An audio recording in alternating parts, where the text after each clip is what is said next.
विक्रम मोर Washington DC से, सीमा Ahlawat UK से और साबराम शेरावत यूके से हैं।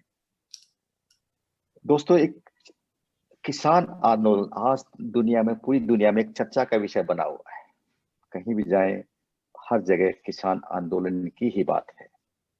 किसान का जो बेटा है वो लद्दाख के अंदर -40 डिग्री टेम्परेचर में सीना तान कर खड़ा हुआ है, और किसान जो है ठिठुरती सर्दी के अंदर आज दिल्ली के चारों तरफ -4 डिग्री टेम्परेचर में अपना समय व्यतीत कर रहा है।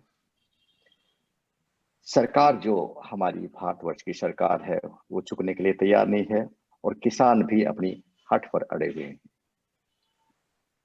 अब ये देखते हैं कि ये तो भविष्य के गर्भ में है कि ये इसका फैसला क्या होने वाला है। लेकिन मैं एक बात आपको यहाँ साफ तौर पर बता देना चाहता हूँ, किसान आज बहुत ही परेशान है।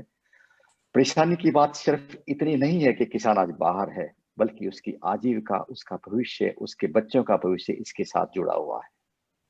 और इसके साथ साथ हम जितने भी एनआरआई हैं वर्ल्ड के अंदर, हरियाणा के या जितने भी लगभग 4 से 5 करोड़ एनआरआई हैं।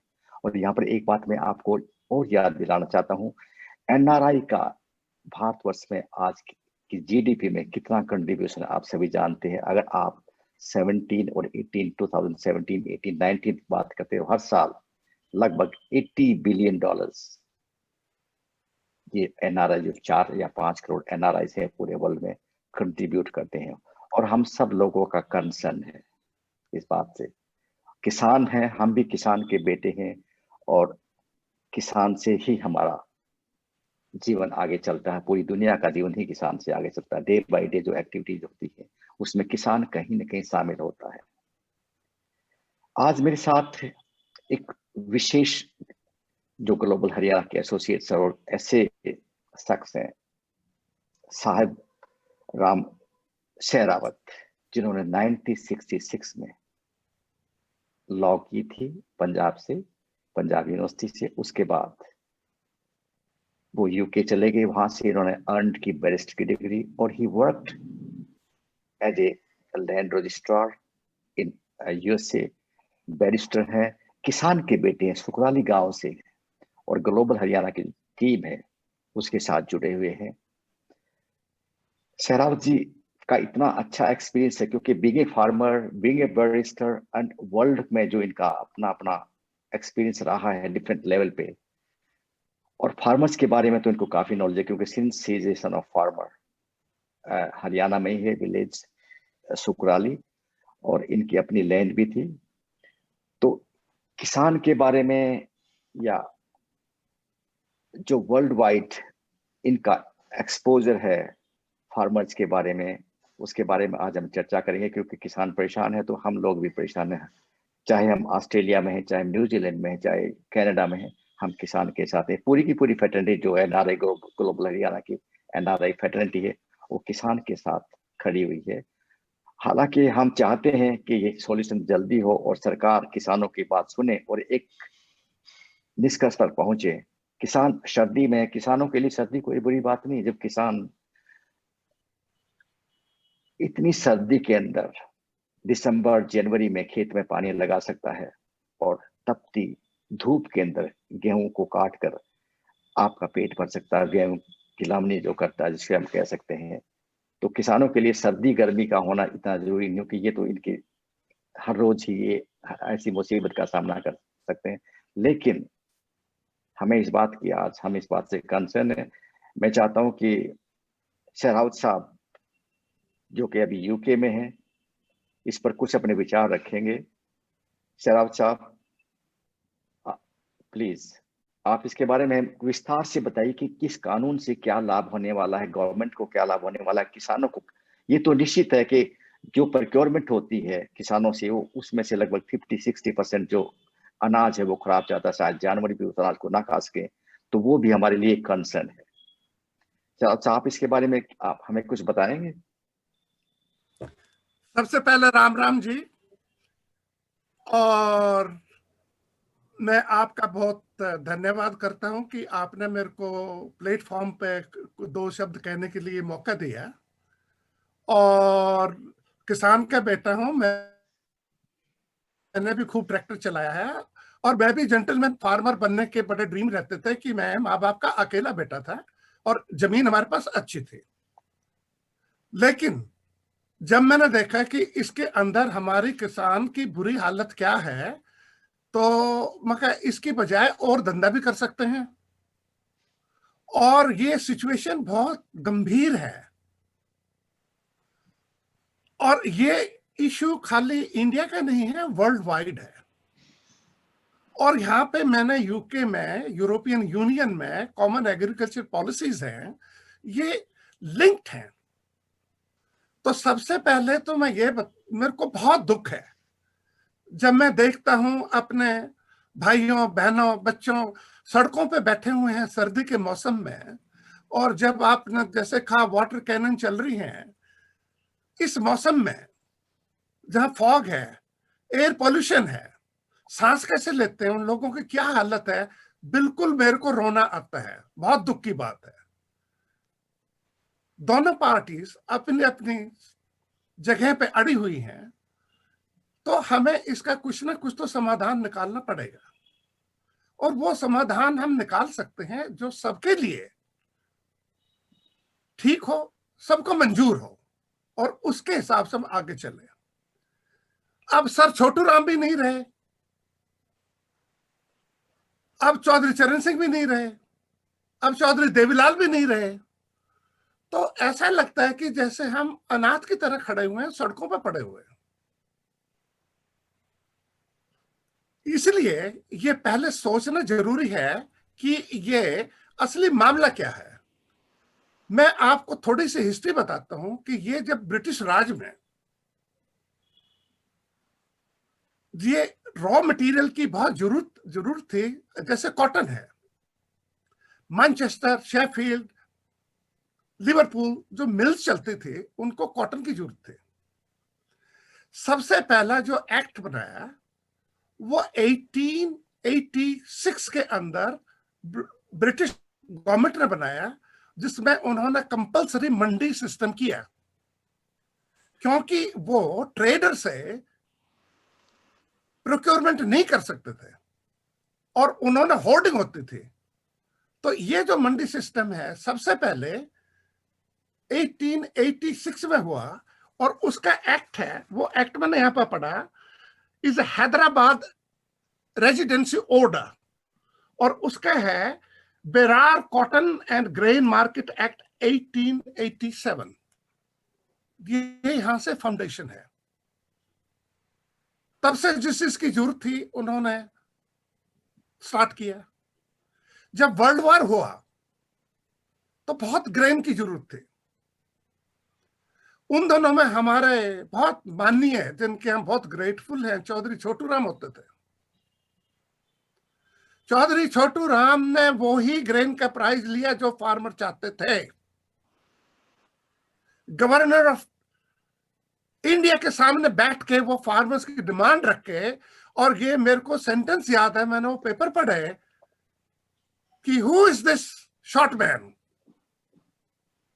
पंजाब के जो चीफ मिनिस्टर थे उन्होंने कहा, my lord, he is the one who is giving his soldier who are fighting your war. और जो भी उन्होंने डिमांड किया उससे बढ़ा के दिया ब्रिटिश गवर्नमेंट ने। ये सिचुएशन तो मैं बता रहा हूं जब ब्रिटिश राज में थी। उसके बाद क्या हुआ, ये जब इंडिया इंडिपेंडेंट हो गया तो ये इशू हर गवर्नमेंट के सामने आया कि इसका समाधान क्या है। तो ये इसलिए समाधान ये निकला कि government will be regulatory authority, और ये हर स्टेट एक्ट बनाएगी, और उसमें ये कमेटी होगी, और वहां पे फार्मर उसके अंदर लेके जाएगा मंडी में, और वहां पे उसको मिनिमम सपोर्ट प्राइस मिलेगी। वो इसलिए कि होर्डर्स जो थे, जो इकट्ठा करते थे, वो शॉर्टेज क्रिएट करते थे और फिर कीमतें बढ़ती थी, आर्टिफिशियल शॉर्टेज क्रिएट करते थे। और ये मामला 50-60s के अंदर हर स्टेट के अंदर चला। रेगुलेटरी अथॉरिटी बने, मार्केट बोर्ड बने, और ये मंडी सिस्टम, आड़ती सिस्टम और लाइसेंस सिस्टम स्टार्ट हुआ। किसान खुश था। अब जो है ड्राउट होने शुरू हुए, कॉस्ट ऑफ इलेक्ट्रिसिटी बढ़ गई, पानी की कमी होगी, कीमत मिली नहीं, तो खुदकशी शुरू हो गई। जब इंसान खुदकशी करता है वो लास्ट रिजॉर्ट है। गवर्नमेंट को आंखें खुली कि कुछ ना कुछ तो इसका करना पड़ेगा। तो इसको करने के लिए 2004 में नेशनल फार्मर्स कमीशन में स्वामीनाथन से, प्रोफेसर एमएस स्वामीनाथन की कमेटी फॉर्म की गई और उनको प्राइम मिनिस्टर थे मनमोहन सिंह जी। ये 2004 में उनको रेफरेंस दिया और वो टर्म्स ऑफ रेफरेंस बड़े वाइडर हैं और उनका कहा कि आप इस इशू को डिटेल में पढ़ के और आप हमें रिकमेंडेशन दीजिए। स्वामीनाथन कमीशन ने 5 रिपोर्ट पेश की 2004 से 2006 तक। लास्ट रिपोर्ट 2006 की है। ये रिकमेंडेशन है। Government of India and the state government का ये जो एग्रीकल्चर है स्टेट सब्जेक्ट है कि आप इसको इंप्लीमेंट करिए। अब सबसे बड़ा जो दिक्कत है, जो जिसपे जूता बज रहा है, वो है एमएसपी। एमएसपी क्या है? Minimum support price. उस रिपोर्ट में मेरे सामने रिपोर्ट है, रिकमेंडेशन है एमएसपी के लिए। MSP should be at least 50% more than the weighted average cost of production. ये यहां पे छोड़ दिया। MSP should be at least 50% more than the weighted average cost of production. ये मिनिमम है। अब दिक्कत ये हुई, वेटेड कॉस्ट क्या है?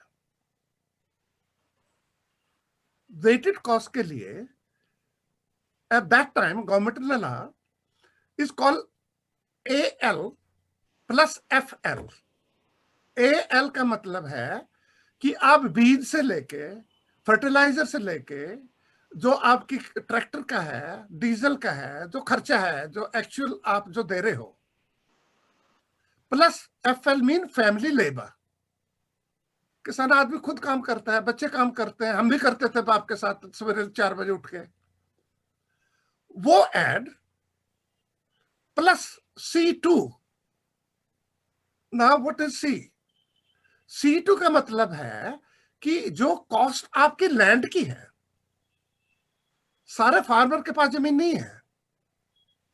हमारे जो माली भी हैं हम उनको ठेके पे दे देते हैं, वो हमें 2-4 हजार रुपए पर एकड़ देते हैं, बटाई पे भी देते हैं, उबाई पे भी देते हैं, क्योंकि काफी लैंडलेस लेबर भी काम करते हैं जो सब्जी वगैरह उगाते हैं, तो वो उसके ऊपर वो भाड़े पे जमीन लेते हैं, प्लस दैट कॉस्ट। अगर फार्मर खुद है अपनी जमीन कर रहा है तो उसकी जो वैल्यू ऑफ द लैंड, उसका इंटरेस्ट क्या है? So that is a capital should be added. ये फार्मूला C2 का है। और वो स्वामीनाथन जी की रिपोर्ट में यही उनका मतलब था, क्योंकि इंडस्ट्रीज के पैरेलल आपने फार्मर को लेके आना है। अगर एग्रीकल्चर के सेक्टर को देखना है तो आपने इसको इंडस्ट्री की तरह ही देखना है। अब सारी सरकार जो है वो कहते हैं कि बिल्कुल जी रिपोर्ट हम इंप्लीमेंट करेंगे, हम आपको जो है सब कुछ देंगे। कांग्रेस जो गवर्नमेंट थी उन्होंने A2 plus FL हो गया जी। किसी ने भी लैंड की कीमत या जो उस पर इंटरेस्ट है उसका, जो वो कास्ट करने वाला जमीन के मालिक को देता है, वो ऐड नहीं किया। उसकी कॉस्ट को करके उस पर 50% ऐड करके कि ये हमारी MSP है।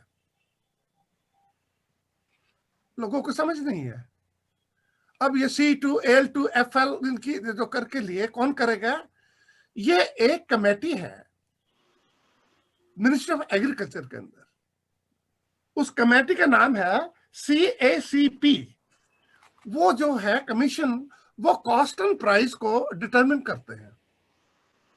वो स्टैच्यूटरी बॉडी नहीं है, वो मिनिस्टर के अंडर है।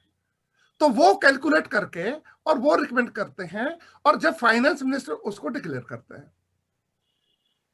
अब सवाल ये है जी, आप ये दे रहे हो? हाँ जी दे रहे हैं। अब हमारे जो हैं आदरणीय मोदी जी सीन पे आते हैं 2014 में, वो मैनिफेस्टो में लगाते हैं ये आपको कांग्रेस गवर्नमेंट नहीं दे रही, ये तो सीट वाला फार्मूला हम देंगे भाइयों बहनों। मैनिफेस्टो में लिखा, बड़े ढोल बजाए। तो किसान ने कहा ये तो हमारे मसाया हैं, ये तो हमको देंगे, तो हम तो जरूर देंगे। हमें ये जब स्वामीनाथन की कमेटी की रिकमेंडेशन है, जब इसमें कॉस्ट ऑफ लैंड, इंटरेस्ट वो ऐड क्यों नहीं हो? क्योंकि उसके बगैर आप फैक्ट्री तो चला नहीं सकते। अकाउंटेंसी में आपको वो जो है एक्सपेंसेस में निकालते हो। तो मोदी जी ने एक्सपोज किया कि ये आपको अभी तक नहीं मिला, हम देंगे। ठीक है, पावर में आ गए मोदी जी। फिर वही जो इन्होंने C2 नहीं दिया, तो एक किसी ने, मेरे पास वो कॉपी है, रिट फाइल की, सुप्रीम कोर्ट में रिट फाइल की, पब्लिक इंटरेस्ट लिटिगेशन, कि सेंट्रल गवर्नमेंट हमें समझा दीजिए ये C2 दे रहे हैं क्या नहीं दे रहे। वो सुप्रीम कोर्ट में केस है। 21 फरवरी 2015 का एफिडेविट है सेंट्रल गवर्नमेंट का, सुप्रीम कोर्ट में फाइल किया इन्होंने, और कहा जी वो रिकमेंडेशन C2 हम अदा नहीं कर सकते, कॉस्ट इतनी बढ़ जाएगी कि हम जो बजट के अंदर प्रोविजन नहीं कर सकते। ये कॉस्ट जो है 35 से लेके 55 रुपीज पर क्विंटल, इसकी प्राइस बढ़ जाएगी, हमारे बस की नहीं है। भाई आपके बस की नहीं थी तो आपने प्रॉमिस क्यों किया? और आज तक वो C2 नहीं दिया है। तो पहले तो ये है MSP का जो फार्मूला स्वामीनाथन रिपोर्ट का है वो आप इंप्लीमेंट कर दीजिए, और उसमें ये एडमिनिस्ट्रेटिव ऑर्डर तक ही आते हैं कि हम आपको प्रॉमिस करते हैं, हम इसको स्टैट्यूटरी में नहीं लेके आएंगे। अभी तक सभी ने ये एडमिनिस्ट्रेटिव ऑर्डर से ही ये MSP की पेमेंट कर रहे हैं, और वो MSP की C2 फार्मूला नहीं है, वो AL प्लस FL, उस पर 50% दे रहे हैं। तो उसके अंदर आज तक 35 रुपए से लेके 50 रुपए पर क्विंटल नहीं मिला किसी भी फार्मर को। तो पहली बात तो ये है। अब इसके लिए हम दोनों पार्टीज को लें, मैं कोई पॉलिटिशियन नहीं हूं, को पॉलिटिकल नहीं हूं, मैं बाय प्रोफेशन लॉयर हूं, और अगर मैं अपनी लॉ के हिसाब से नहीं बोल सकता तो डिग्री लेने का कोई फायदा नहीं है। We are fearless.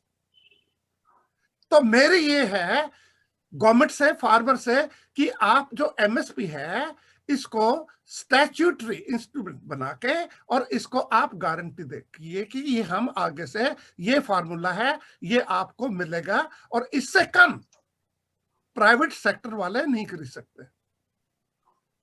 पहला बेस लेवल तो ये है। गवर्नमेंट बाउंड है MSP, और प्राइवेट सेक्टर वाले, कॉर्पोरेट जितने आप ऊपर ना हो, वी कॉल फेयर कंपटीशन। हमें ये वो जिद नहीं है कि हमको मंडी में जाना है, आइए हम सौदा करिए, ओपनली खरीदिए। तो MSP का ये है, हमको स्वामीनाथन की रिपोर्ट C2 फार्मूला वो रिकमेंडेशन है, और वो 2005 की रिकमेंडेशन है, वो इंप्लीमेंट कर दीजिए, वो हमें गारंटी कर दीजिए कि स्टैट्यूटरी बॉडी में मिलेगा आपको। अब एक और बात है, वो जो कमीशन है एग्रीकल्चर मिनिस्ट्री के नीचे जो फेयर प्राइस रिकमेंड करते हैं, वो सिंपली एक मिनिस्टर के नीचे कमेटी है। आप उस बॉडी को भी एक स्टैट्यूटरी बॉडी बना दीजिए ताकि उनके ऊपर किसी का प्रेशर ना हो आगे के लिए। वो इंडिपेंडेंट ऑटोनोमस बॉडी बना दीजिए। वो हर 6 महीने में प्राइस की इंडेक्सिंग करेंगे, वो अपने हिसाब से फिक्स करेंगे, वो एमएससी का फार्मूला देंगे, आप इंप्लीमेंट कर दीजिए, एवरीबॉडी इज अ विनर। जब आप कहते हैं हम वायदा करते हैं, अरे तो वायदा करते हैं तो आपको गारंटी देने में क्या तकलीफ है? स्टैच्यूटरी बॉडी बनाने में क्या तकलीफ है आपको? So Mr. Sahib, I have a question here for you. Ji. So वो जो 2005 में स्वामीनाथन की रिपोर्ट आई या 2007 तक आई, उस टाइम पे केंद्र में कांग्रेस की वो थी, सरकार थी।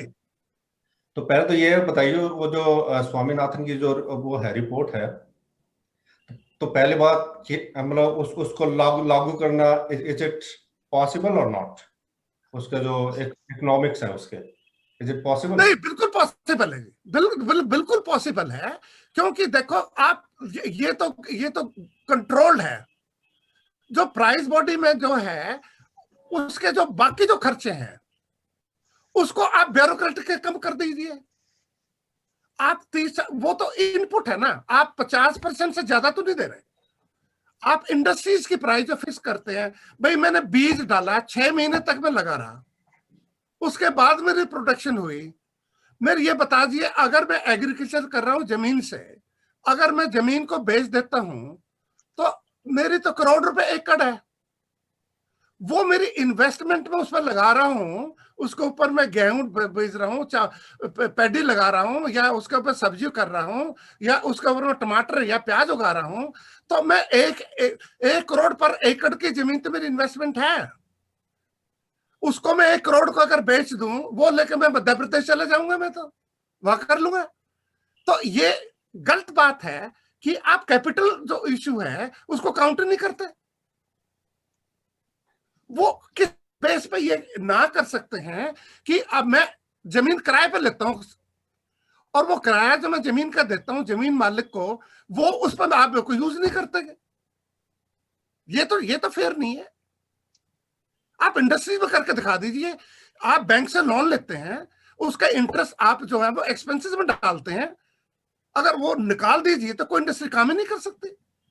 तो जो स्वामीनाथन रिपोर्ट है, तो अब तक की कितनी % लागू हो चुकी है वो अब तक स्वामीनाथन नहीं, रिपोर्ट? वो इतनी लागू, वो जो उसमें तो वो बहुत बड़ा नहीं, उसके अंदर जो है 30% भी लागू नहीं है, क्योंकि उसमें लैंड रिफॉर्म है।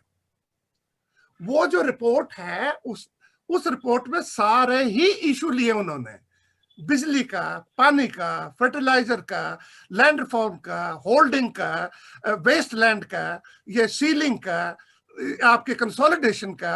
वो एक रिपोर्ट नहीं है, वो 5 डिफरेंट रिपोर्ट हैं, डिफरेंट सब्जेक्ट पे। वो नहीं की। ये लैंड रिफॉर्म करने के लिए अगर आपने इंडिया को मॉडर्न कंट्री बनाना है तो ये लैंड रिफॉर्म करने पड़ेंगे सारे।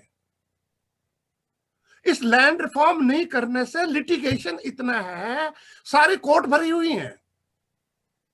तो मिस्टर साहब एक बात बताइए, ये जो अभी 3 बिल आए हैं अभी, ठीक है? हाँ जी। तो अगर हम स्वामीनाथन रिपोर्ट को लें जी, तो ये इस 3 बिल में स्वामीनाथन रिपोर्ट कितने % कवर हो रही है? नहीं, इन 3 बिलों के अंदर इसमें स्वामीनाथन की जो रिपोर्ट है इसमें मुश्किल से 10% कवर हो गई। जो 5 रिपोर्ट, एक की रिपोर्ट नहीं कर रहा मैं तो खाली आपने जो पूरा किया। अब आपका मैं इसी इश्यू पर आता हूं, जो सिस्टम पहले काम कर रहा था इन 3 एक्ट से पहले, हाँ जी, उनमें भी कमियां हैं। इसलिए हर गवर्नमेंट, ये गवर्नमेंट नहीं, इससे पहले भी इश्यू आया कि इसको हम कैसे रिफॉर्म कर रहे हैं। ये पहली बार नहीं है, हर गवर्नमेंट ने इश्यू लिया, लेकिन ये इतना कॉम्प्लिकेटेड है, इसके लिए बैठ के विचार करना दोनों स्टेक होल्डर फार्म, उसका यही इलाज है कि बैठ के आपको तभी ड्राफ्टिंग करने के लिए क्लॉज बाय क्लॉज, ये हम एग्री करते हैं, ये नहीं करते, क्यों नहीं करते, वो आपको उसकी पार्लियामेंट में डिबेट होनी चाहिए, उसके क्वेश्चन आंसर होने चाहिए, और तब उसका समाधान निकलेगा।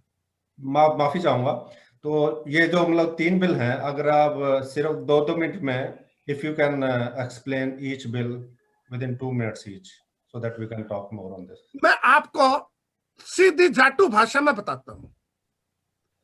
एक बिल में पहली में तो ये है कि किसान जो है अब मंडी से आजाद है, क्योंकि आज के दिन क्या है, किसान प्रोड्यूस लाइसेंस राज में बिकती है, वो मंडी लेके जाता है, वो कंट्रोल रेगुलेटरी बॉडी है, वहां पे आड़ती है। तो क्या हुआ, वहां पे मिडिलमैन जो है वो पावरफुल हो गया। वो जो वहां पे जो धंधा है, वो कैश इकट्ठा करते हैं, वो बैंकिंग में नहीं आता, गवर्नमेंट को टैक्स नहीं मिलता। वो उसको लाना चाहते हैं कि ये मामला ओपन आए और इनसे जान छूटे। मैं सहमत हूं, अच्छी बात है। अब उसने क्या किया कि आप मंडी से होके आप कॉन्ट्रैक्ट फार्मिंग करेंगे। अब यहां मैं आपको बताता हूं वकील के तरीके पर दिक्कत क्या है। कॉन्ट्रैक्ट जो कॉर्पोरेट बॉडी है वो आपसे राइटिंग में लेंगे। कॉन्ट्रैक्ट जब आप राइटिंग में लेंगे तो इस गवर्नमेंट ने मॉडल एग्रीमेंट ड्राफ्ट करके नहीं बताया कि ये मॉडल एग्रीमेंट है। कॉर्पोरेशन के इन हाउस लॉयर्स हैं, उसमें इतनी क्लॉजेस होंगी, इतने इफ एंड बट होंगे, इतनी प्रोवाइजो होंगी, इतनी एक्सेप्शन होंगी, इतना जो है स्मॉल प्रिंट होगा, वो फार्मर के बस की नहीं है। तो सरकार तो ये बोल रही है कि किसी भी हालत में जो किसान की जमीन है वो सेफ रहेगी, वो किसी भी हालात में ये जो ये जो कंपनियां हैं इनके पास नहीं जाएगी, या इनके ऊपर लोन भी नहीं लिया जाएगा। नहीं, उससे पहले मैं आऊं, एक मिनट। अब जो एग्रीमेंट लेके आया, एग्रीमेंट करने के लिए आपको 3 कंडीशन है। पहली है कैपेसिटी। कैपेसिटी का मतलब है माइनर एग्रीमेंट नहीं कर सकता, 18 साल का होना चाहिए, वेदर मेल और फीमेल। अब हमारे जो है लोगों में माइनर भी जमीन ओनर है।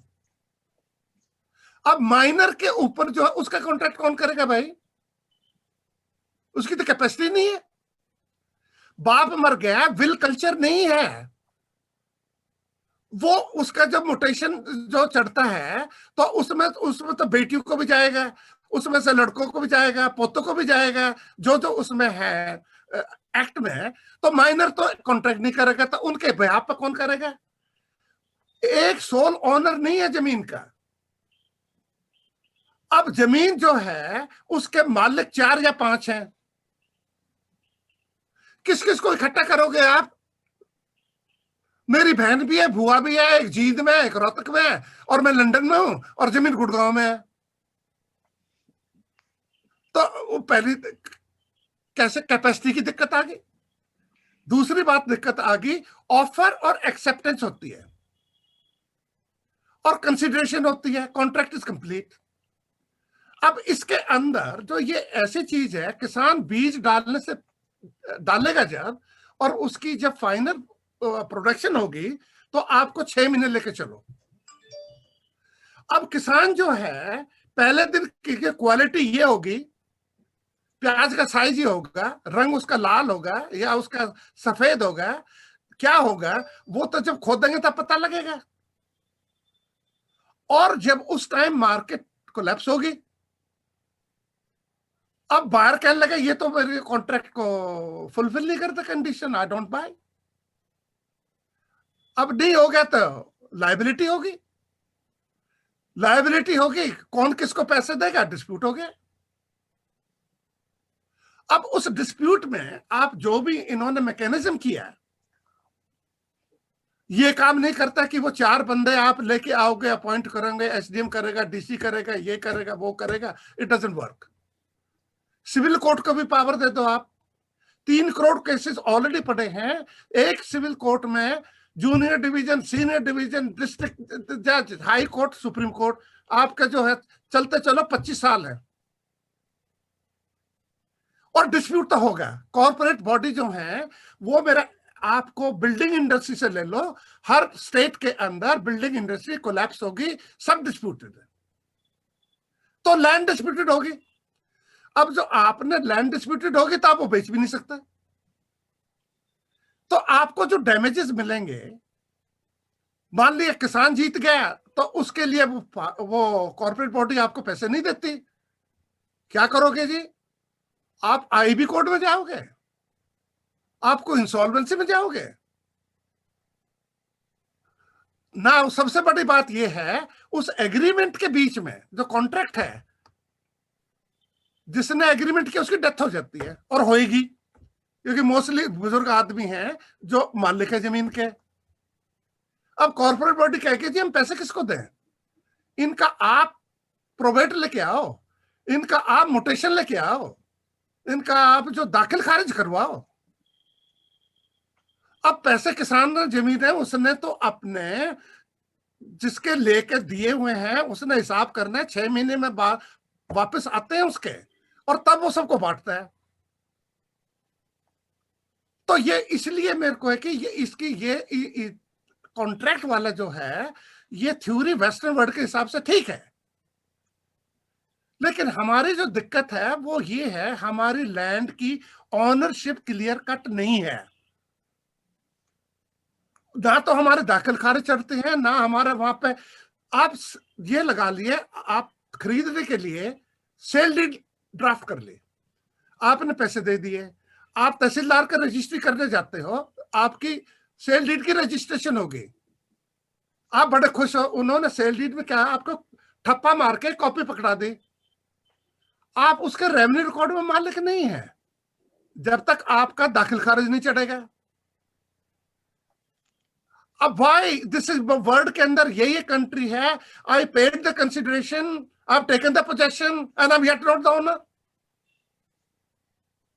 मैं सर पटक पटक के मर गया। जब आपको इसकी कमी क्यों है, mutation should be done there and then, उसमें फिर झगड़ा कराते हैं, पटवारी जी चढ़ाऊंगा जी, आज तहसीलदार साहब नहीं आओगे, दौरा करने आओगे, तब आपको बुलाओगे, उसमें किसी को खड़ा कर देंगे कि जी तो गलत हो गया भाई, तो ऑब्जेक्शन हो गए, ये ना हो।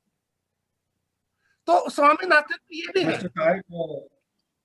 तो ये जो अपना फर्स्ट बिल है कॉन्ट्रैक्ट फार्मिंग, जो आपने इसके ये खामियां बताई, तो फिर उसका इलाज ये है उनको किस जैसे भी हम पहले करते थे। कॉर्पोरेट बॉडी जो है और फार्मर वो एट पार, उनकी स्टैंडिंग नहीं है, उनका लेवल यूं है, कॉर्पोरेट का हेड ऑफिस बॉम्बे में है, फार्मर का दफ्तर डिगल में है, वो कहां ढूंढेगा उसने, क्योंकि उनका जो सिस्टम है, ये जो कॉर्पोरेट कॉन्ट्रैक्टिंग है वो बाइंड करने के लिए उसमें किसान को ज्यादा फ्रीडम देनी पड़ेगी, उसमें आपको इक्वल अंडरस्टैंडिंग देनी पड़ेगी। आप उसको पहले दिन बाइंड नहीं करते क्योंकि उसने 6 महीने वेट करना है, और उस 6 महीने में किसी दिन मैंने खुद देखा, हम मस्टर्ड के बड़े अच्छे फार्मर थे, पकी हुई तैयार खड़ी थी, हेल स्टॉर्म आ गया और इतना भारी आया एक बीज नहीं बचा, 10 मिनट में फ्लैट। ऑयल सीड पे ये बड़ी भारी मुसीबत है। तो आपका जो है ना, पहले दिन आप उसको बाउंड कर दोगे कि आपने मेरे को ये डिलीवरी करनी है, 6 महीने के बाद वो किसान के हाथ में सारी कंडीशन नहीं है, वो नेचर से मजबूर है, उसको पानी से मजबूर है। तो फिर इनका इलाज क्या है? इसका इलाज ये है कि बैठ के जो है उसको बाउंड मत करो, उसको आप एडवांस दे दो। Okay. Final terms and condition तब होगी जब फसल तैयार है। एग्रीमेंट जो है it not be binding on day one. उसको ये ड्राफ्ट कर सकते हैं, कैसे नहीं कर सकते? हर चीज का इलाज है, लेकिन आप उसके हाथ पहले दिन मत बांध दो।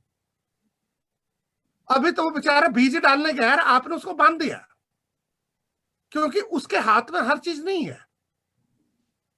तो कॉन्ट्रैक्ट के आप करिए, इसका इलाज है ओपन कंपटीशन। हम यहाँ पे वेस्टर्न वर्ल्ड में पब्लिक पार्टनरशिप करते हैं, पीपीपी, लेवल प्लेइंग फील्ड होगा। मंडी भी चलाओ, प्राइवेट सेक्टर भी चलाओ, जिसमें दम है आओ, और हमारा जो भाव है वो आप ओपन मार्केट में करो, और उस दिन हमारी प्राइस फिक्स करो। अब उसके अंदर ये इसका हो सकता है, लेकिन ये बैठ के करना पड़ेगा। हम ये नहीं कहते कि रिफॉर्म, हमें रिफॉर्म चाहिए, क्योंकि ये अब जो सिस्टम है इसके अंदर भी बहुत खामियां हैं। फूड कॉर्पोरेशन ऑफ इंडिया में जितनी वेस्टेज है, जब किसान लेके जाता है मंडी में, बारिश आ रही है, भीग रहा है, पड़ रहा है, सड़ रहा है, और उस गीले को वो कर देते हैं, बहुत कमियां हैं, ये जरूर दूर होनी चाहिए। लेकिन उसके लिए आपको पार्लियामेंट के अंदर बैठ के, स्टेट से लेके स्टेक होल्डर से बैठ के होगा, विद कंसेंट। तभी आपकी जो पॉपुलेशन खुदकशी बचेगी। अब ये तो कॉन्ट्रैक्ट फार्मिंग है। अब दूसरे के अंदर का आपको फ्रीडम है, आप जहां मर्जी ले जाके बेचो, इंटरस्टेट एंड इंट्रास्टेट। ये बात भी ठीक है। मैं आपको यहाँ पे एक ले जाने के लिए उसके पास तो समाधान ही नहीं है। उसके पास आप जो है, अगर मैं गुड़गांव से सोनीपत जाता हूं तो मेरे को 2 घंटे दिल्ली क्रॉस करने में लगते हैं। सराव जी, लेके जाएगा, मतलब अगर टाइम का ध्यान रखते हैं तो I think we should move to the bill number 2, and I think Balendra wants to make a comment here. 1 minute. Balendra. शराब साहब, 8% जो है, आप यूके में है, हम लोग अमेरिका में है, यहाँ की तो सरकार कोई प्रिक्योरमेंट कर नहीं रही, और यहाँ पे 8% जो मेजर इश्यू है वो राइस का है या वीट का है। और इसका अगर दूसरा पहलू हम देखते हैं इस बिलों का या प्रिक्योरमेंट का, क्योंकि सरकार के बस की बात नहीं है प्रिक्योर करना। जो भी सरकार आप देखते हो फूड ग्रेन, वीट, राइस जो प्रिक्योर करती है, और उसका 50%, 60% तो इतना खराब हो जाता है कि वो खाने लायक ही नहीं रहता। जो 1 लाख करोड़, 1.5 लाख करोड़ जो पैसा जाता है, ये पब्लिक का ही पैसा जाता है जो वेस्ट जा रहा है। अगर प्राइवेट जो है इसको प्रिक्योर करता है, प्रिक्योर करके उसका रख रखाव ठीक करता है और उसकी प्राइस ठीक करता है, फार्मर को भी प्राइस ठीक मिलती है, तो I think so both side is winning. Farmer भी विनिंग होगा, लेकिन यहाँ पे फार्मर्स के लिए एमएसपी होना बहुत जरूरी है, जो कि फार्मर चाहता है 8%। क्योंकि यूएसए में या यूके में कोई प्रिक्योरमेंट तो है नहीं, अपने आप खरीदते हैं, अपने आप बेचते हैं, जो भी है। तो अगर एमएसपी की गारंटी दे दें, कोई भी लॉ ऐसा ले आए कि फार्मर्स के पास एमएसपी की गारंटी है, तो क्या ये फार्मर्स के लिए ठीक नहीं होगा? बिल्कुल ठीक होगा, बिल्कुल है। लेकिन एक सबसे महत्वपूर्ण बात है, किसान का फार्मर, जो इंडिया का फार्मर है, वो बहुत छोटा है। 2-3 एकड़ के फार्मर तो वेस्टर्न वर्ल्ड में उनका टेनिस ग्राउंड है।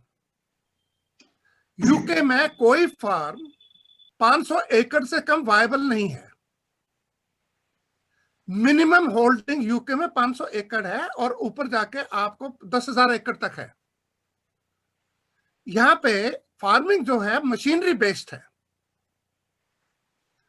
सबसे बड़ी बात है, इनको यहाँ पानी की कमी नहीं है, इनके ऊपर भगवान बहुत मेहरबान है, बारिश इतनी होती है। वो इंडिया में इरिगेशन की कॉस्ट बहुत ज्यादा है।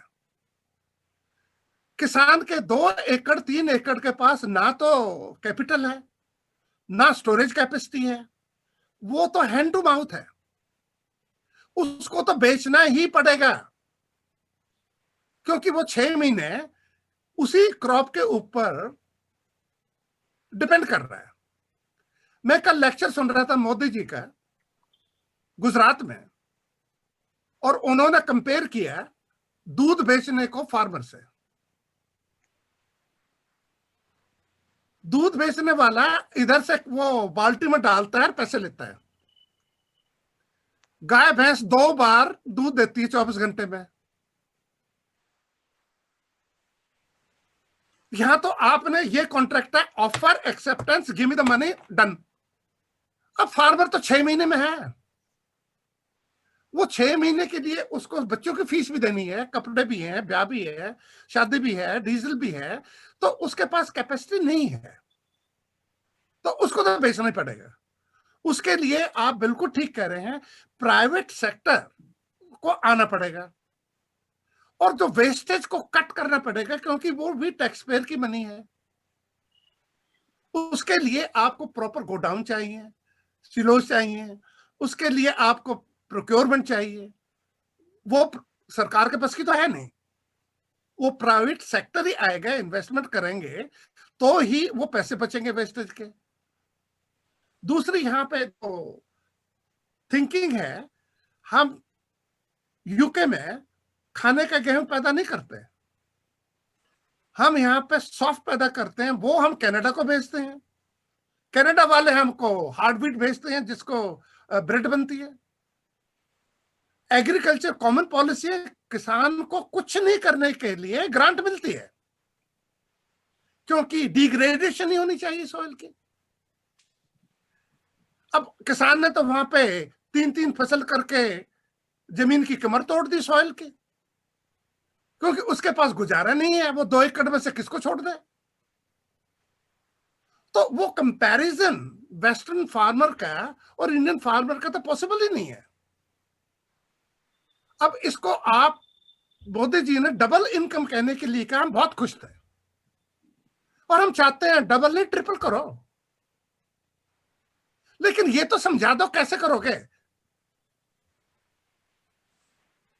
मैं ये बीज से लेके 6 महीने में मैं वेट करता हूं और मैं कागज पर लिखता हूं, ये मैंने बीज से लेके इतने घंटे काम किया, ये किया, ये किया, वो किया, ये मेरी कॉस्ट है, ये स्वामीनाथन की रिपोर्ट है, इसके अंदर ये तो 150 है, अब इसका भी आप डबल करके दिखा दो मेरे को। तो कहने से तो बात नहीं बनती है, तो प्रैक्टिकल इशू है, और ये 60% पॉपुलेशन को इफेक्ट कर रहा है। तो ये मामला जो उठा हुआ है, इसका समाधान निकालना चाहिए, और ये निकलेगा विद कंसेंसस। ये एरोगेंस से नहीं निकलेगा, ना फार्मर की एरोगेंस और ना गवर्नमेंट की एरोगेंस, और इसके बहुत अच्छे नतीजे निकलेंगे। So, Mr. Sahib, if we can move to the bill number 2, if you can explain a little bit on that one. दूसरा जो एक्ट का जो है, हाँ जी, हाँ जी, हाँ जी, एक तो एक्ट का कॉन्ट्रैक्ट कह दिया, दूसरा उन्होंने कहा कि आप जो है इसकी फ्री है, आपको जहां मर्जी बेचो, जहां मर्जी ले जाओ। बहुत अच्छी बात है, लेकिन उसमें प्रैक्टिकल दिक्कत यह है कि ट्रांसपोर्ट जो सिस्टम है, जो पेरिशेबल गुड है, उनको जो वेजिटेबल फ्रूट को है, उसकी तो लिमिटेशन है। सवेरे अगर हम गोभी को 4 बजे काटते हैं, तो वो मंडी में सवेरे 6 बजे पहुंचनी चाहिए, और तब वो वहां से लेके वो रिटेलर वाला लेके जाएगा, तब वो एंड कंज्यूमर के पास पहुंचेगी। तो उसके अंदर जो इतने वो जो कहने की, ये तो ये कह दूं मैं आपको सब इंडियन को पासपोर्ट देता हूं भाइयों बहनों, और आप अमेरिका जा सकते हो, बिल्कुल ठीक बात है, जा सकते हैं, लेकिन ये तो नहीं कह रहे कि वीजा भी चाहिए। ये वो गलत नहीं कह रहे, मैंने आपको छुट्टी दी, ये आप इंडियन पासपोर्ट लो, वर्ल्ड में कहीं पे भी जाओ, लेकिन जाओगे तो वहां जाओ, आपको वीजा मिलेगा। Perfect example. वो हालत ये है कि आप ले जाओ, मैं कह रहा हूं हरियाणा से आप बॉम्बे ले जाओ, कब पहुंचोगे, कैसे जाओगे? तो इसमें प्रैक्टिकल दिक्कत है। ये कहने के लिए तो बहुत अच्छी बात है, लेकिन इसका जो है एंड रिजल्ट क्या है, जो प्रैक्टिकलिटी क्या है, वो तो बैठ के बात होगी। तो साहब जी, ये जो बिल है, जो अभी ये जो बिल पास हुआ है, इससे पहले भी तो किसान कहीं भी बेच सकता था, राइट? या नहीं इस बिल से नहीं, पहले तो ये जो तीन है, तो तीनों के एक तो आप लगा लो मोटा सा कि कॉन्ट्रैक्ट फार्मिंग। हाँ जी, जो कॉन्ट्रैक्ट फार्मिंग में जो दूसरा आपका फ्री मार्केट। फ्री मार्केट भी ठीक होनी चाहिए, आप जिसका जहां जी कर बेच लो।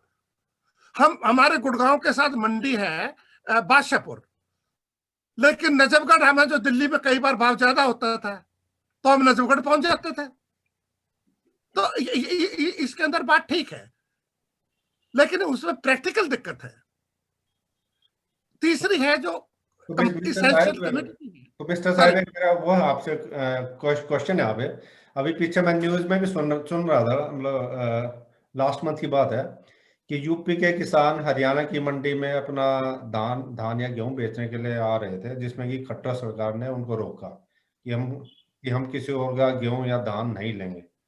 तो वो फिर तो ये तो बिल के खिलाफ जाने वाली बात होगी। तो उसके अंदर क्या हुआ, इंडिया में कहते हैं जुगाड़ सिस्टम।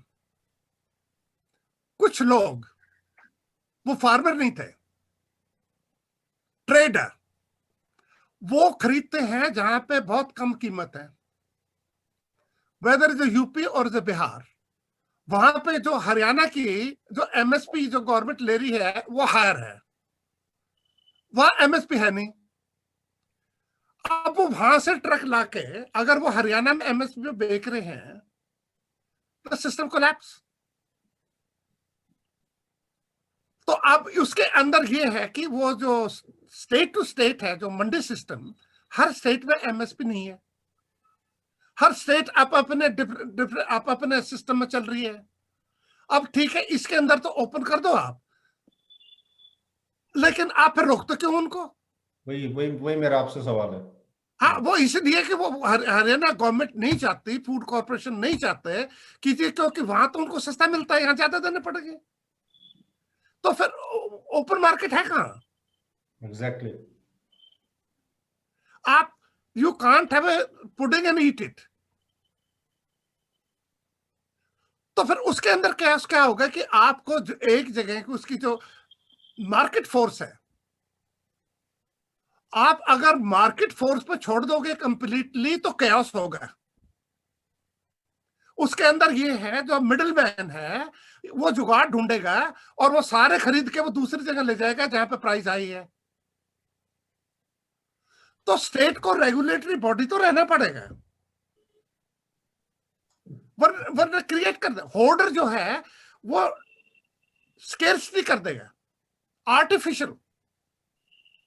तो मेरा कहने का मतलब ये है, रोल जो स्टेट का है, गवर्नमेंट का, be regulatory body, make a level playing field, let the private sector come and compete. The both systems should work together. उसमें क्या तकलीफ है? फार्मर को भी नहीं होनी चाहिए, गवर्नमेंट को भी नहीं होनी चाहिए। देखो, इंडस्ट्री वाला तो इन्वेस्टमेंट तब करेगा जब उसको 2 पैसे बचेंगे। तो अगर उनको कुछ भी नहीं बचता तो वो क्यों जाएगा? वो तो इंसॉल्वेंसी डिक्लेयर कर देगा 1 मिनट के अंदर। किसान तो इंसॉल्वेंसी नहीं कर सकता, वो कहां जाएगा जमीन को छोड़ के? उसको तो करना, वो तो उसी में ही लगा रहेगा।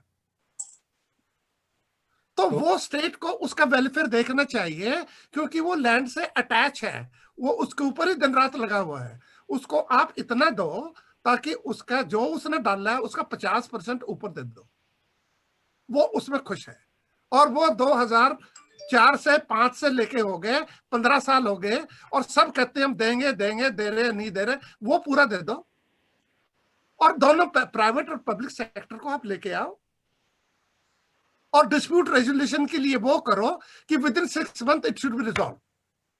तो जो फ्री मार्केट है तो बेसिकली वो जो अपना हरियाणा पंजाब जो भी है अपना, उसमें जो मंडी सिस्टम है गवर्नमेंट का, तो वो कंटिन्यू होना चाहिए, राइट? और बिल्कुल कंटिन्यू होना चाहिए।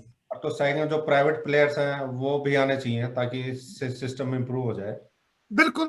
और जो थर्ड है जो आप बोल रहे थे कि ताकि कि किसी और स्टेट से कोई और वो जो बीच वाले हैं, मतलब वो है ट्रेडर्स हैं, तो वो किसी और स्टेट में ना बेच पाए, राइट? राइट। सबको आना चाहिए। ओपन फील्ड है भाई, जिसमें दम होगा वो सरवाइव कर जाएगा, जिसमें नहीं है वो छोड़ देगा, उसमें क्या तकलीफ है। मोनोपोली किसी की नहीं होनी चाहिए, लेकिन सबसे पहले एमएसपी कोई भी हो वो तो देनी पड़ेगी। तो और वो जो बॉडी है जो फिक्स करती है एमएसपी, जो कमीशन है फेयर प्राइस करने के लिए, वो मिनिस्टर के नीचे नहीं होना चाहिए, वो स्टैट्यूटरी ऑटोनोमस बॉडी बना दो। किसी को कोई दूध का दूध पानी का पानी।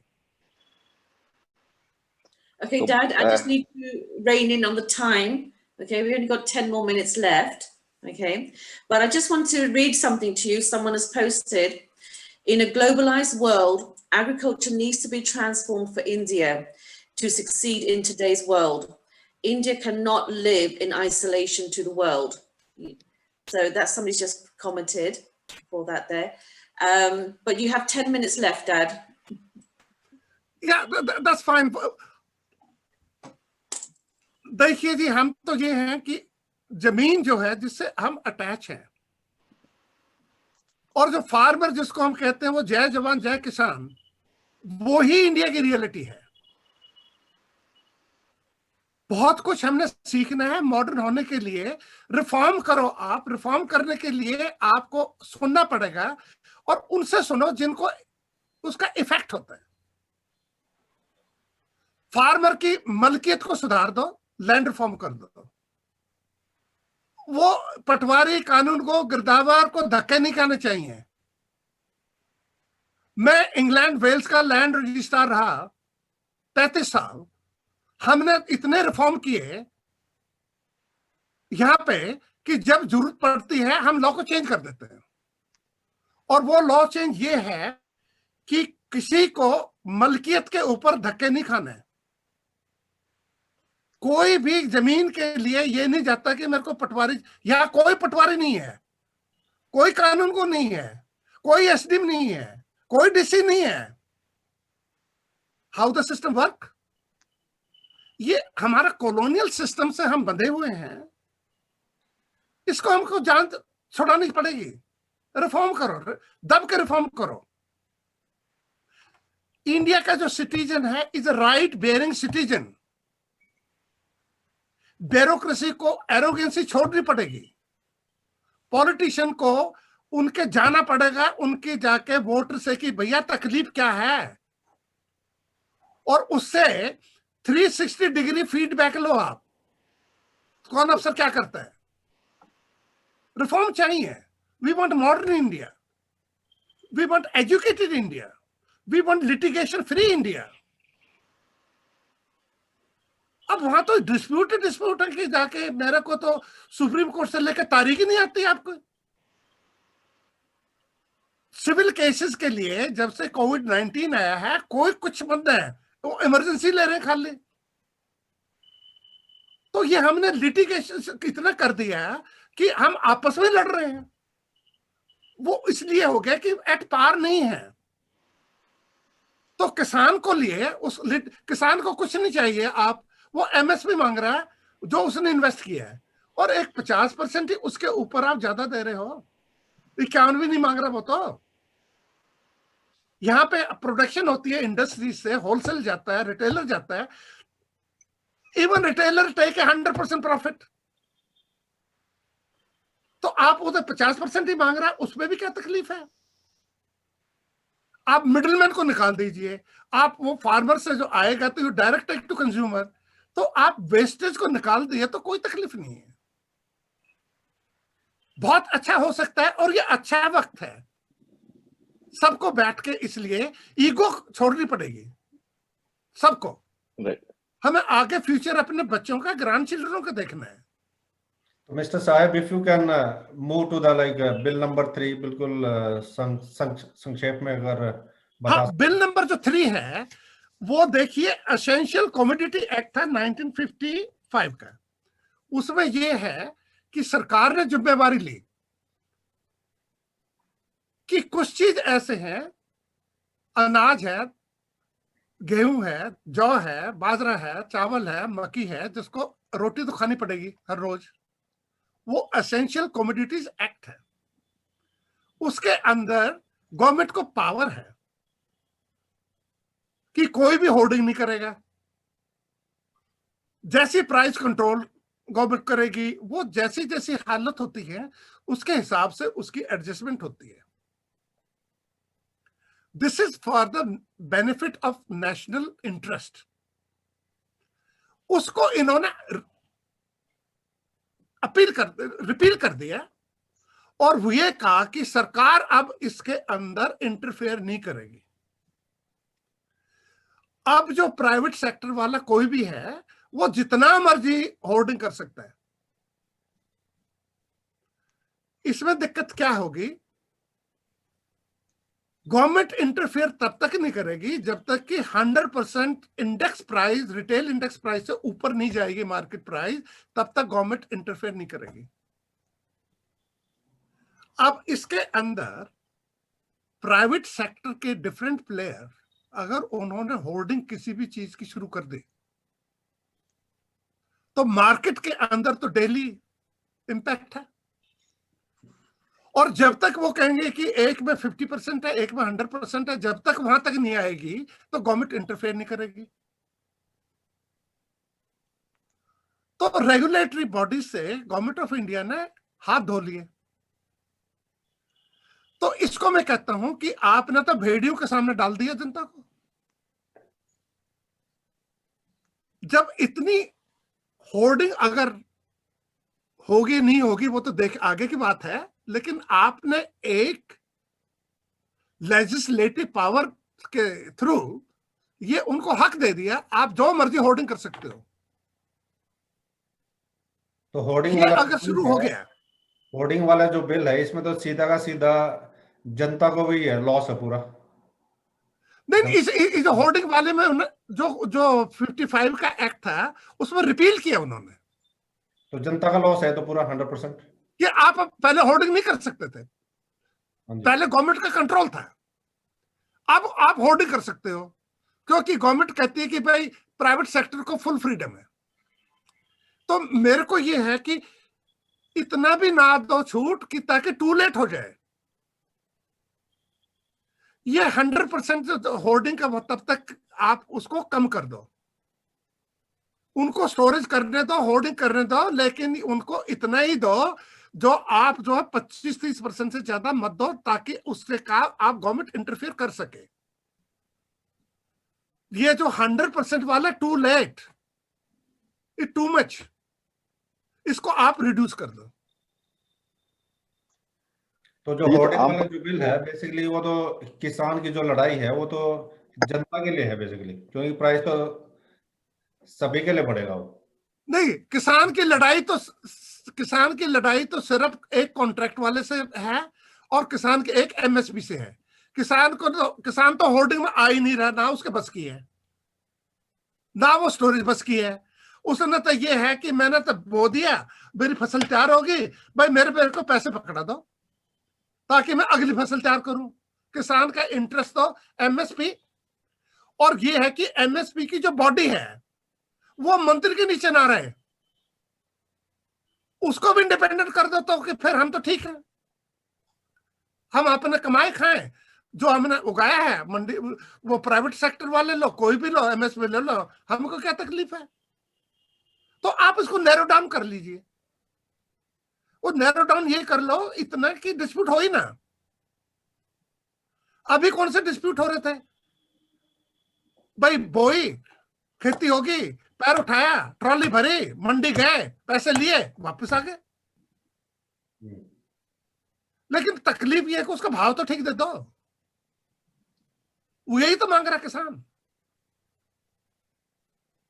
उसकी जो मलकियत के अंदर आपने उनको बांध दिया, इलेक्ट्रॉनिक ट्रेडिंग, ई रजिस्ट्रेशन, उसके पास तो बेचारे के पास उसका तो दस्तखत करने भी नहीं आते, वो कहां से इलेक्ट्रॉनिक कर लेगा वो।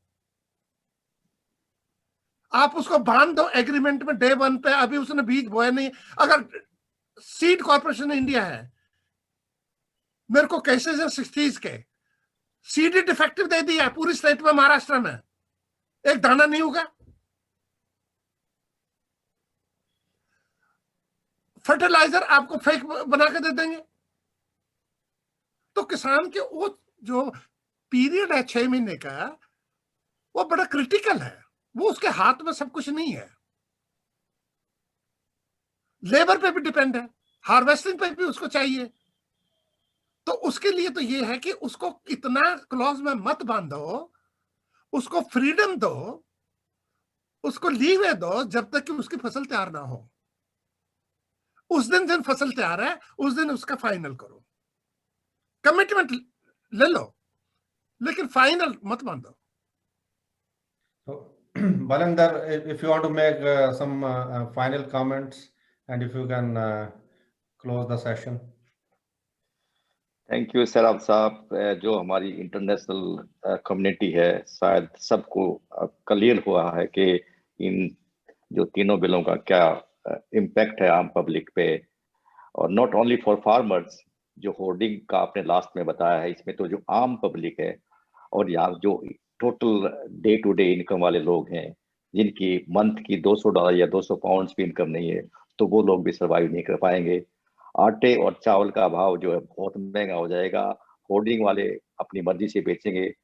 बॉटम लाइन मेरे हिसाब से यही है कि प्रोक्योरमेंट पर भी गवर्नमेंट का अंकुश होना चाहिए और होर्डिंग पर भी गवर्नमेंट का अंकुश होना चाहिए, लेकिन फार्मर्स को एमएसपी जरूर मिलनी चाहिए। फार्मर जाए, अपनी मेहनत के पैसे जो उसको 6 महीने बाद मिलते हैं। हम तो हर रोज काम करते हैं, अमेरिका में है या यूके में है, और वीक के एंड में पैसे मिल जाते हैं और हमारे घर चलते हैं। लेकिन फार्मर का घर तो 6 महीने तक वेट करता है कि वो इधर से पैसे इकट्ठे करता है, उधर से पैसे इकट्ठे करता है, बच्चों के फीस देनी होती है, बेटी की शादी करनी होती है। फार्मर्स के लिए बहुत ही मुसीबत का काम है ये। और दूसरी बात ये है कि भारतवर्ष के अंदर 60-70% लोग फार्मिंग पे ही डिपेंड करते हैं। तो thank you very much sir. अब सारी बातें क्लियर हुई है। हमारी जितनी भी इंटरनेट फ्रेटर्निटी है या ग्लोबल हरियाणा से लोग, न्यूजीलैंड से या ऑस्ट्रेलिया से, कनाडा से जुड़े हुए हैं, तो इस बारे में हम आगे और भी चर्चा करते रहेंगे। और आपका जो कंट्रीब्यूशन है वो भी I really appreciate, personally I really appreciate your time, and जो आपने एक एक बात को इतने अच्छे ढंग से बतलाया, उसको सबको इसमें क्लियरिटी आई है। Thank you so much. एक बात मैं कह दूं, मेरे बहुत अच्छे मित्र हैं और हम क्लास फेलो भी थे, सोमपाल शास्त्री। वो फार्मिंग भी करते हैं, पहले गुड़गांव में फार्म था, अब उनका वहां पे है नारायणगढ़ में, और वो गाय भी रखते हैं। और वो एग्रीकल्चर मिनिस्टर थे वाजपेयी के टाइम में। और जब वो मिनिस्टर थे, मैंने उनके साथ बहुत बैठ के, मिनिस्ट्री में बैठ के इन्हीं बातों पर चर्चा की, और हमारी कल भी बहुत बात हुई। तो अब नरेंद्र कुमार से कल उनकी बात हुई है, आज भी उनसे मिलने जा रहे हैं। और यही बात हमारी कल भी हुई, और गवर्नमेंट ऑफ इंडिया तक भी ये है, हम झगड़ा नहीं चाहते। हम इतने बेवकूफ भी नहीं है कि आप हमें बहका लो। हमें C2 भी मालूम है, हमें 8.2 भी मालूम है, और हमें एग्रीमेंट भी पढ़ना आ गया है अब। तो उसमें यह है कि हमको लेवल प्लेइंग फील्ड चाहिए और किसान को अपनी मेहनत मिले। जो एंड कंज्यूमर है वो लुटे नहीं, बीच वाले जो ज्यादा खाते थे उनको निकाल दो, वो तो धंधा और कहीं ढूंढ लेंगे। तो इसको जो है सबका फायदा सोचते हैं हम, एंड कंज्यूमर का भी हो, फार्मर का भी हो, और जो बीच के अंदर प्राइवेट सेक्टर, पब्लिक सेक्टर, वो लेवल प्लेइंग फील्ड से इक्वल कंपटीशन में रहे, और इसका सरकार कुछ को अच्छी बात निकलेगी। नहीं, सरकार को ये बात सोचनी चाहिए। 20 किसानों की डेथ हो चुकी है, पता नहीं कितने किसानों की डेथ और भी हो सकती है ठंड के अंदर। तो अल्टीमेटली ये जो नुकसान हो रहा है ये किसानों का ही हो रहा है। उनके बेटे वहां बॉर्डर पे मर रहे हैं और फार्मर्स यहाँ सड़कों पे मर रहे हैं। तो सरकार को भी झुकना चाहिए, कंसिडर करना चाहिए, क्योंकि आप जानते हैं कि डेमोक्रेसी में government of the people, by the people, for the people. Government of the people, by the people तो है, लेकिन गवर्नमेंट फॉर द पीपल नहीं है यहाँ पे। तो ये प्रॉब्लम है हम सबके सामने। एग्जैक्टली। तो thank you very much. Thank you, Seema. Thank you, Vikram. Thanks a lot. Thank you. Sure. Thank you.